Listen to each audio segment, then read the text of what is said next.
Hello, beings of light, and welcome to lesson 153.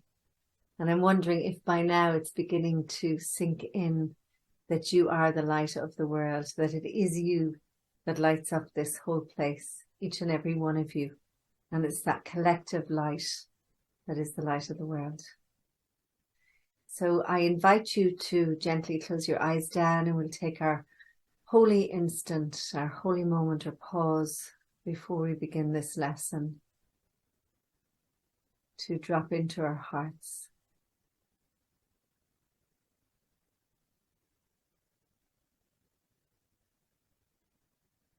And with your awareness in your heart, we make our offering. We begin this day in gratitude. We open our hearts and we surrender to love. We ask love to lead the way through the minutes and the hours of this new day. We welcome joy, fun, and abundant prosperity.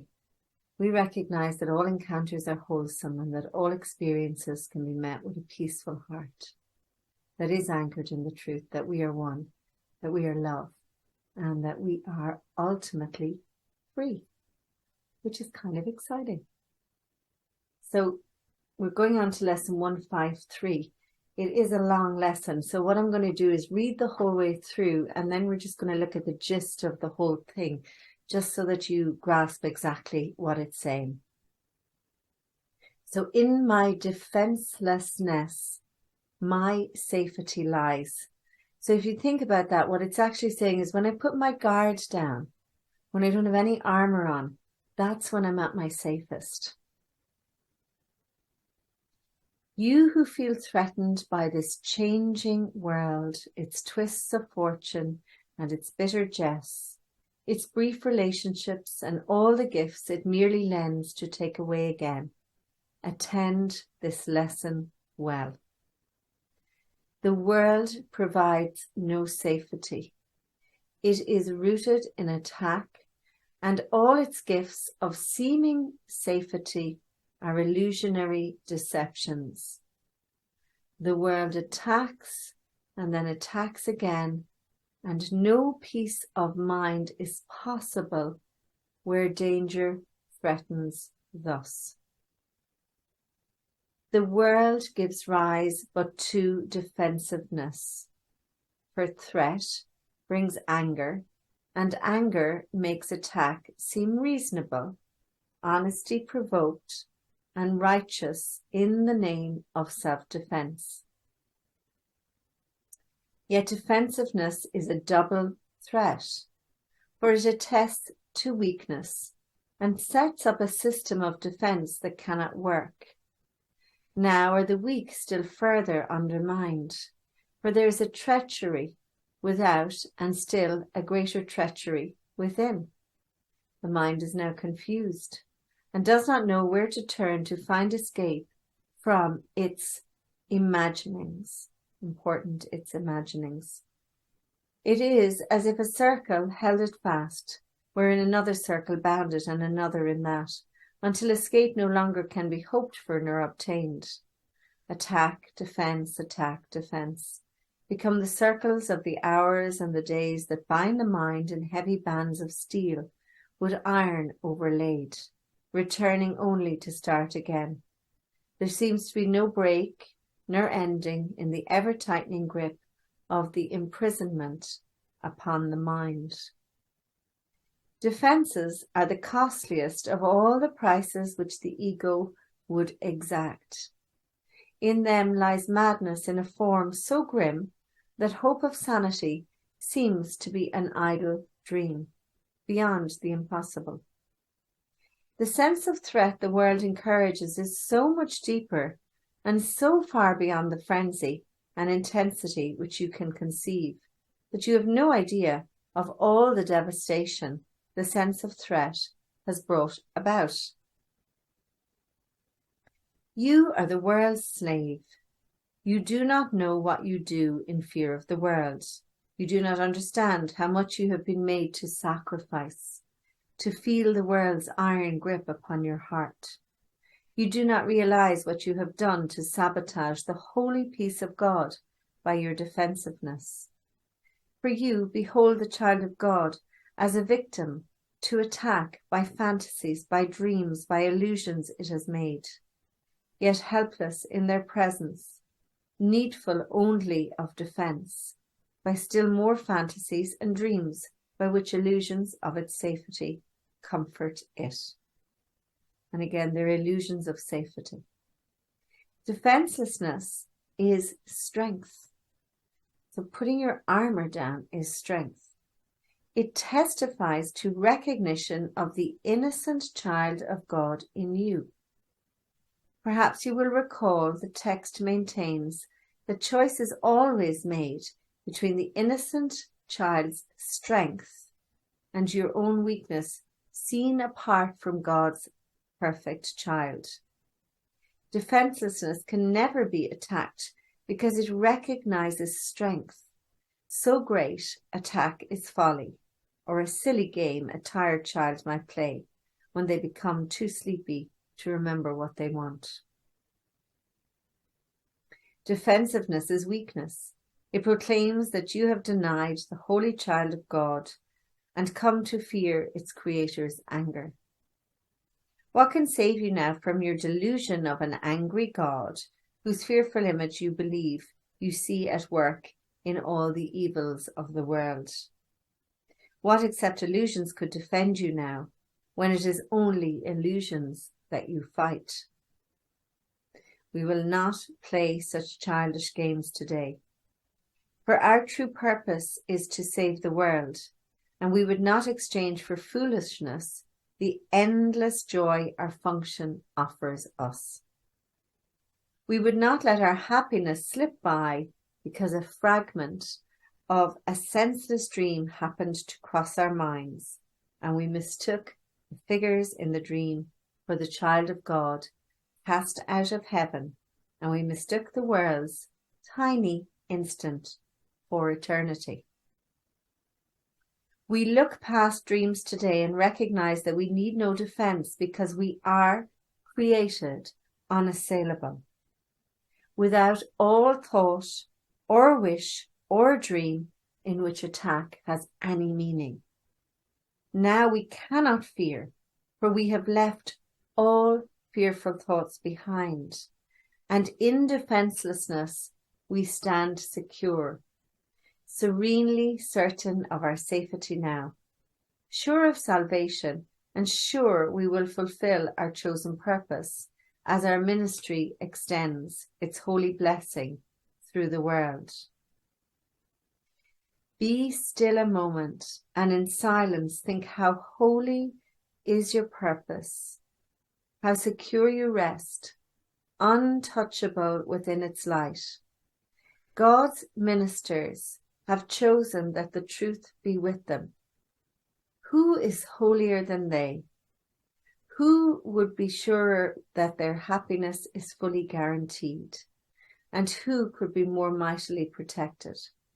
What defense could possibly be needed by ones who are among the chosen ones by God's election and their own as well? So just going to pause here for a moment. So it is you by your own election. You have chosen to be here. You are choosing to do this course. You are choosing to grow in awareness. You're choosing to recognize that you're not separate. And that in itself makes you a minister of God, or a representative of God. So we're just going to pause just to consider what this is saying, like that literally because of who we are, we do not need to defend ourselves.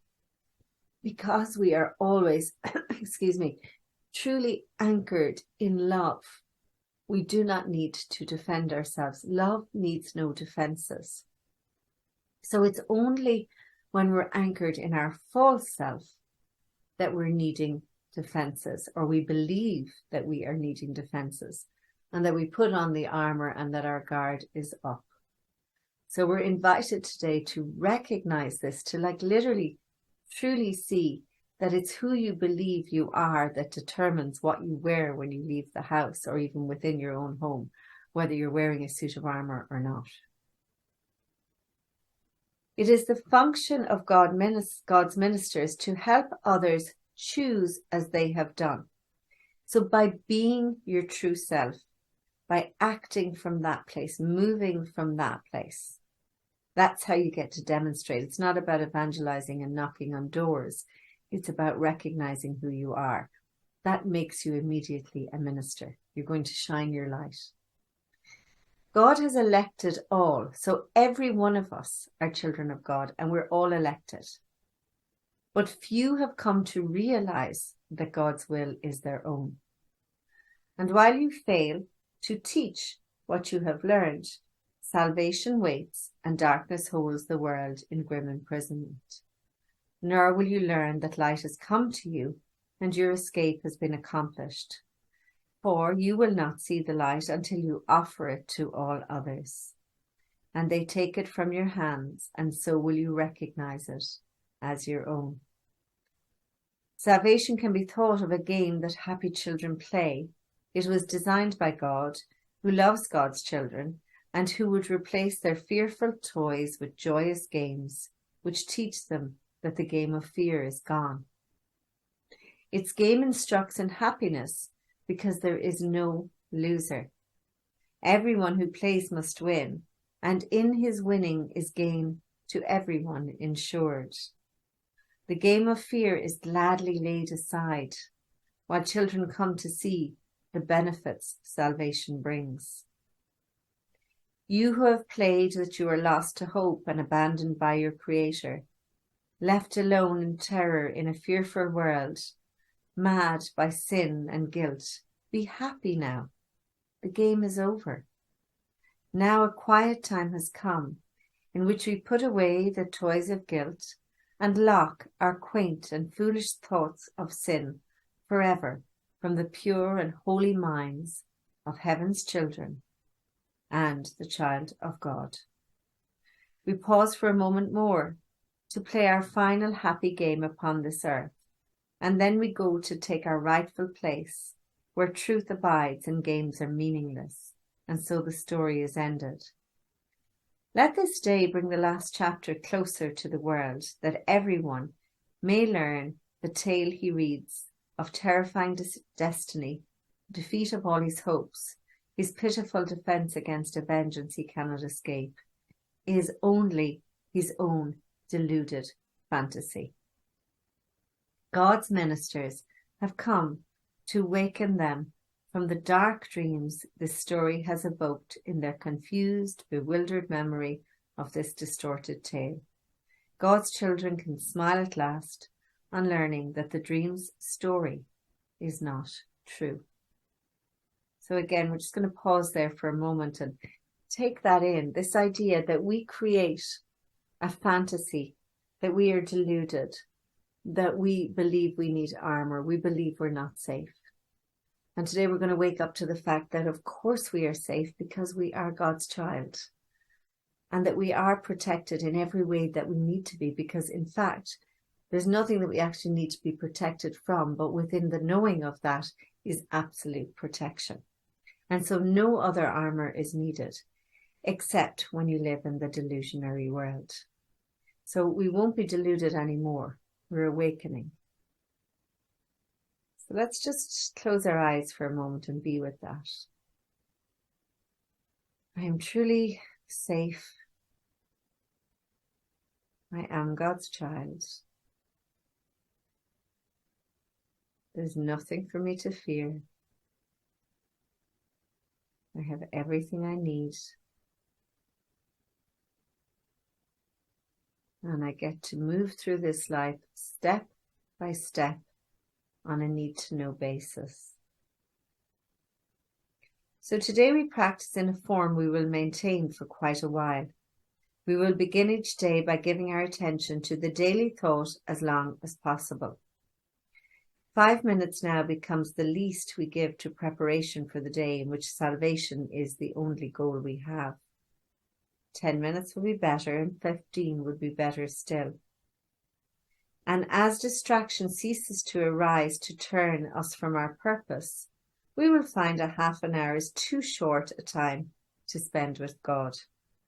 nor will we willingly give less at night in gratitude and joy. Each hour adds to our increasing peace as we remember to be faithful to the will we share with God. At times, perhaps a minute, even less, will be the most we can offer to the hour as the hour strikes. Sometimes we will forget. And as distraction ceases to arise, to turn us from our purpose. Oh, sorry, I missed a bit there. At other times, the busyness of the world will close on us and we will be unable to withdraw a little while and turn our thoughts to God. And, in acknowledging this, the Course is saying that's okay. That happens. Yet when we can, we will observe our trust as ministers of God in hourly remembrance of our mission and God's love. And we will quietly sit by and wait on God and listen to God's voice and learn what the Holy Spirit would have us do the hour that is yet to come, while thanking it for all the gifts it gave us in the one gone by. So we can say, thank you for what's just happened, and I'm open to what's next. In time with practice, you will never cease to think of love and hear love's voice in guiding your footsteps into quiet ways, while you will walk in true defenselessness. For you will know that heaven goes with you, nor would you keep your mind away from God's moment, even though your time is spent offering salvation to the world. Do you think God will not make this possible for you who choose to carry out their plan for the salvation of the world in yours? Today, our theme is defenselessness. We clothe ourselves in it as we prepare to meet the day. We rise up strong in the perfect child of God and let our weakness disappear as we remember that its strength abides in us. We will remind ourselves that it remains beside us through the day and never leaves our weakness unsupported by its strength. We call upon its strength each time we feel the thread of our defenses undermine our certainty of purpose. We will pause a moment as God's child tells us, I am here. Your practicing will now begin to take the earnestness of love to help you keep your mind from wandering from its intent. Do not be afraid nor timid. There can be no doubt that you will reach your final goal. The ministers of God can never fail, because the love and strength and peace that shine from them to all others comes from God. These are the gifts God gives to you.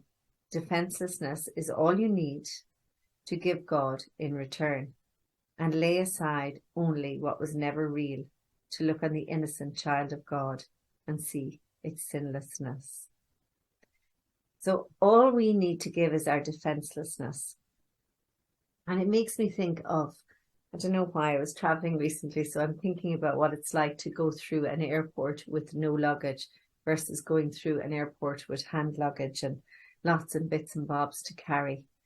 And you know that lightness and the freedom that you can experience when you're not dragging anything around with you, or when you hand in your check-in bag and you walk away with just your handbag on you. And there's just this lovely sense of freedom. And I feel that, most days we get up and we even go to bed at night with suits of armor on us. We make love with suits of armor on us. And we're being invited now to take off all this armor and to lighten our load, because we have everything we need. And putting on the armor is a sign that you don't believe that you have what you need. So it's a big invitation. And you'll begin to notice when the armor is going on and when the armor is off. You'll notice a difference in how you feel physically.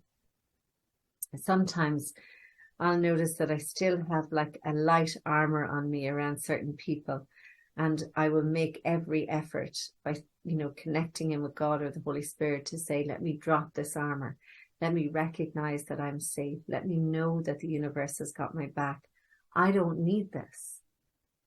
And that's what you're invited to do, to start to notice that you don't need this. You are the light of the world.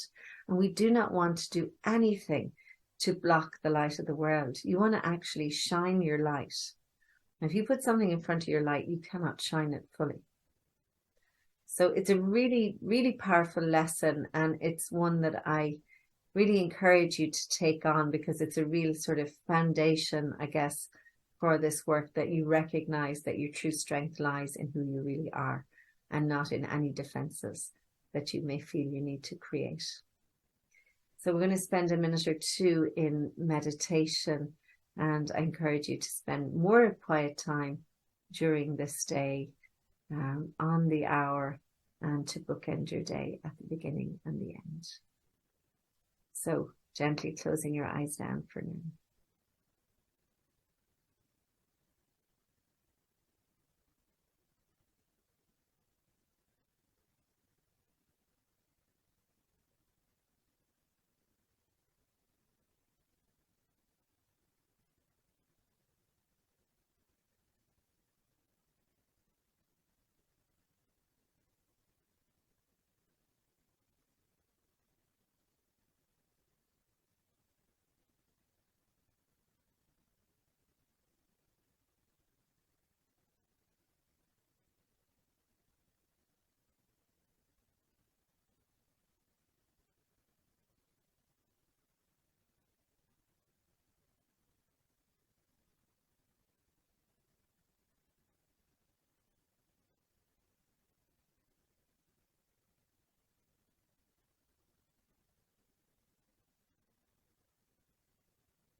And when you're ready, you can gently open your eyes.